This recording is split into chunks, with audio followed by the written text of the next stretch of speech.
كنتوا متخيلين إني أجي رحلة لمصر؟ كملوا الفيديو للآخر عشان أعمل لكم مفاجأة.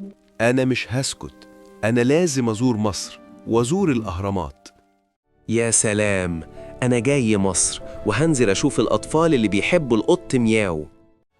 إيه الزحمة دي كلها؟ دي أول بلد أشوفها زحمة كده.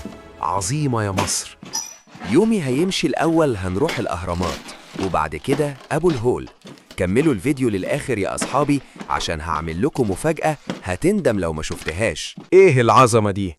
أحلى منظر شفته. أنصحكوا تيجوا تشوفوا الأهرامات. يلا يا جمي اجري، يلا بينا على أبو الهول، نفسي أشوفه.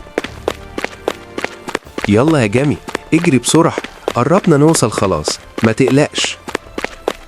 هو ده بقى أبو الهول. طب هو صاحي ولا نايم؟ أما أخد سيلفي معاه. مياو البطل، مياو البطل، بنحبك يا مياو. Hi everyone, let's wave! Great job, now dance! لازم أتدرب كويس عشان أخلي مصر تكسب الماتش ده. شوت يا مياو، شوت يا مياو، اجري يا مياو. مياو البطل، مياو البطل، بنحبك يا مياو. يلا ناخد سيلفي، قولوا بطيب. ده بقى أكلة جميلة جدا جدا في مصر، اسمها الكشري، لازم تجربوها.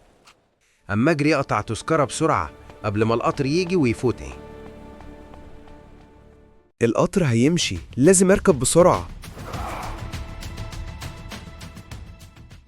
استنوا بقى يا صحابي أدور على مكان كويس أقعد فيه عشان أقول لكم على المفاجأة. المفاجأة بقى في خبرين، الأول واللي هو الوحش إني هسيب مصر، والتاني الحلو اللي هو المفاجأة بقى إني هنزل مصر تاني. ولو عايزين تشوفوني اعملوا لايك واشترك واكتبوا لي تعليق عايزين نشوفك يا مياو.